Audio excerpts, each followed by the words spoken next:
Bapak, kami Ya. dari kelompok 9 dari UPH. Jadi kami ada proyek ujian buat UAS kami. Nah, kami ingin menanyakan beberapa pertanyaan untuk Pak Herlambang. Pertama, boleh perkenalan dulu nggak Pak? Oh, ya, nama saya Pendeta Herlambang. Saya menggembalakan di GBI Mangga Besar ya, Jalan Mangga Besar 8 dari tahun 2006 sampai dengan sekarang. Itu saja. Pak, boleh tanya, bagaimana awal mula gereja ini didirikan? Awal mula gereja didirikan ya. Ya, kita mulai dari waktu saya menggembalakan di tempat ini, ya memang jemaatnya belum banyak ya. Kita start dari mungkin sekitar 15 orang gitu ya. Kita mulai gereja ini gitu. Terus ada apa visi dan misi utama gereja ini, Pak? Oh, kalau misi utama gereja ya tentu dari awal ketika gereja ini ada, kita itu rindu gitu lah, bahwa gereja ini bisa menjadi dampak buat Mangga Besar. Kita rindu bahwa di Mangga Besar itu kan biasanya terkenal dengan kehidupan malam ya. Jadi kita rindu ada kebangunan rohani, revival terjadi di Mangga Besar. Maka kita itu sebenarnya visi kita ya Mangga Besar revival. Gitu.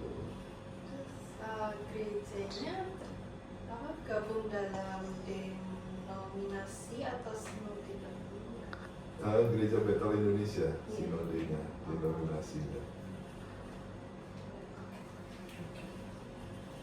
Oke, pertanyaan selanjutnya mengenai ajaran dari doktrin Pak. Itu apa aja ajaran utama yang dipercayai gereja ini dan bagaimana itu terlihat dalam kehidupan jemaat? Ya pasti kalau kita bicara pengajaran apa, ya kita gereja itu seperti apa yang tertulis dari Tuhan, kerinduan Tuhan, yaitu menyelesaikan amanat agung, yaitu menjadikan semua bangsa murid Tuhan. Ya itu goalnya kita gitu. Jadi kan Tuhan minta supaya kita mengajar mereka ya, menjadi murid Tuhan seperti Kristus gitu ya. Itu targetnya kita gitu. Selanjutnya, bagaimana gereja ini mengajar Alkitab kepada jemaat dari berbagai usia dan Kalau kita kan kalau usia di dalam ibadah kita kan ada pembagian ya, ada ibadah umum, ada ibadah sekolah minggu, itu buat anak-anak kelas 6 SD ke bawah ya, kelas 6 SD ke bawah itu sekolah minggu. Kemudian SMP SMA itu kita ada ibadah namanya juga church, itu untuk remaja, ibadah remaja. Terus kita juga ada juga untuk pemuda, dewasa muda, pemuda, itu kita ada. Ya, selain ibadah umum tentunya yang gitu. Begitu. Oke, mungkin saya bakal tanya soal pelayanan yang ada di gereja ini. Apa saja pelayanan utama yang ada di gereja ini? Ya kalau gereja kan tentu kita menyelenggarakan ibadah ya setiap minggu, itu yang pasti kewajiban yang kita harus kita kerjakan gitu ya. Selain daripada itu ya tentu kita kita ada semacam pengajaran, kita ada namanya kehidupan orientasi melayani ya. Jadi kita di situ kita diajar secara khusus tentang dasar-dasar tentang kekristenan. Gitu. Terus kita juga ada sel group, kita namanya PUR, itu sel group di mana jemaat itu bisa aktif ya, secara aktif mereka terlibat di dalam pelayanan dalam skop yang kecil. Nah, sel group kan kira-kira ya 10 gitu ya, 10 orang terdiri dari itu. Begitu. Lalu Pak, bagaimana gereja menjangkau masyarakat yang ada di luar tembok gereja? Yang ada di luar tembok gereja, ya kita kalau kita mau menjangkau mereka, ya tentu kita ada pelayanan-pelayanan yang sifatnya kita bikin event-event ya. event tertentu yang mungkin untuk anak muda, contohnya kita bisa melibatkan sekolah-sekolah yang ada itu di sekitar Mangga Besar dan sekitarnya. Jadi bisa kita ajak mereka untuk sama-sama datang, seperti belum lama kita bikin, tahun lalu kita bikin konser doa gitu ya. Jadi kita undang mereka untuk sama-sama kita berdoa. Oke Pak, untuk aku ada pertanyaan juga tentang tantangan dan harapan. Nah, yang pertama itu, apa tantangan terbesar yang sedang dihadapi gereja saat ini dan bagaimana cara untuk mengatasinya? Tantangan terbesar ya buat gereja ya. Ya sebenarnya begini, bagaimana kita itu bisa tantangan gereja itu kan begini sebenarnya. Bagaimana jemaat itu tidak hanya mendengar saja, tetapi bagaimana mereka jadi pelaku firman kan.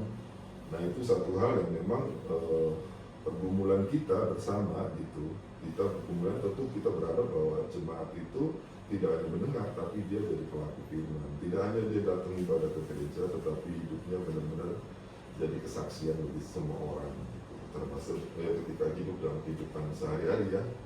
Tidak hanya hari Minggu, dari Senin sampai hari Sabtu itu mereka kan di sanalah kehidupan mereka gitu. Biar mereka menjadi saksi Kristus, jadi terang dan garam dunia. Itu tantangannya itu, dan memang itu yang kita pergumulkan gitu. Oke. Selanjutnya, apa harapan Bapak untuk perkembangan gereja dalam 5-10 tahun ke depan? Begini, kalau kita bicara gereja ya, satu kali Tuhan itu ngomong begini, sebenarnya apa sih yang kamu harapkan di dalam pelayanan kamu? Apa yang kamu rindukan? Kamu mau punya gereja yang besar gitu, yang megah gitu ya, punya mungkin panggung yang hebat gitu ya, bagus gitu ya. Ya kita kepengen aja gitu, tapi saya tahu bukan itu maksudnya Tuhan. Nah, kerinduan Tuhan adalah tanggung jawab kita sebagai gembala ya, sebagai pemimpin. Tanggung jawabnya apa? Fokusnya satu, pembangunan gereja itu yang kita bangun sebenarnya adalah manusianya kan. Itu yang kita bangun gitu. Jadi manusianya, jiwa-jiwa ini yang kita bangun. Yang memang itu nggak mudah, gitu kan? Kalau kita bangun gereja asal kita ada duit, kita bisa bangun kapan aja selesai itu, nggak ada masalah. Tapi bangun manusia kan nggak gampang. Kayak kalian ini, dari mulai kecil dididik kan, sampai sekarang kuliah, butuh berapa banyak coba waktu yang harus dibutuhkan. Sehari selesai nggak bisa, nggak akan selesai dengan sehari. Itu butuh waktu bertahun-tahun. Nah demikian juga gereja, demikian juga saya tahu maunya Tuhan ada supaya terbangun manusianya kita bangun. Supaya jadi manusia yang memiliki karakter seperti Kristus kan. Itu meneladani Yesus, mengikuti ajaran Yesus. Itu. Baik Pak, pertanyaan selanjutnya, menurut Bapak nih, bagaimana pandangan gereja terhadap isu-isu sosial seperti kesetaraan gender, LGBT, pernikahan dini, dan kemiskinan? Kembali gini ya, balik lagi semua kepada firman Tuhan ya. Kalau kita bicara satu-satu ya, kita mengenai gender gitu ya. Memang kalau gender kan memang Tuhan ciptakan laki-laki dan perempuan kan, ya kan? Ya itu firman Tuhan itu, gitu. Kalau ada kelamin yang ketiga kan nggak ada jenis kelamin yang ketiga. Cuma ada laki-laki dan gitu, ya. Jadi ya kita balik lagi semua kepada ketika Tuhan ciptakan, ada menciptakan laki-laki dan perempuan, Adam dan Hawa, bukan Adam dan Agus kan.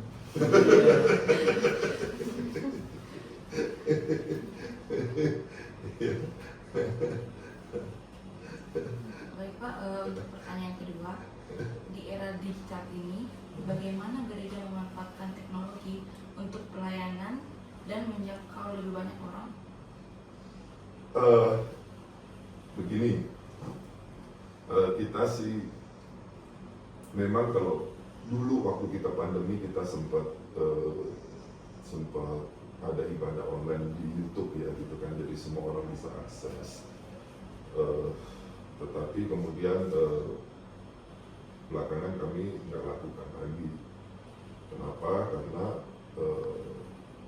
saya ini kan gimana ya, memang ada pendeta yang terpanggil sebagai YouTuber gitu kan, Insta, selebgram gitu kan, TikToker gitu kan, ada begitu. Nah saya itu kan, saya nggak terpanggil ke sana.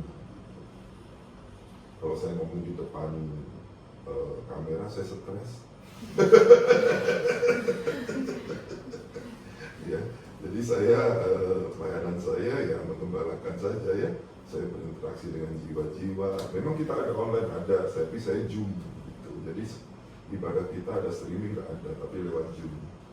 Zoom kan paling tidak kita ada interaksi lah ya, gitu. Kalau saya mesti ngomong sama kamera, ngomong sendirian gitu, waktu pandemi dulu stres ini.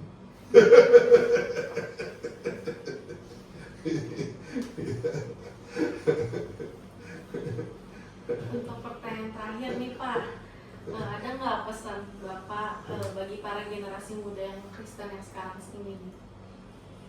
Ya, saya percaya begini, generasi Kristen muda sekarang ini itu Tuhan sedang, saya mesti percaya bahwa Tuhan itu sedang memakai kalian ini. Kalian akan dipakai Tuhan dengan luar biasa. Kenapa? Ya memang ini era kalian gitu. Era digital sekarang kan, era ya kita yang sudah berumur, kita kayaknya udah nggak bisa ikutin lagi kan, udah begitu. Nah ini kan kalian punya era gitu. Jadi saya percaya Tuhan itu pasti pakai kalian dengan caranya, dengan gayanya, dengan apa namanya, emang dengan stylenya kalian gitu loh. Generasi sekarang gitu. Begitu. Nah ini memang sangat dibutuhkan gitu. Kayak gitu. Untuk menjangkau jiwa-jiwa.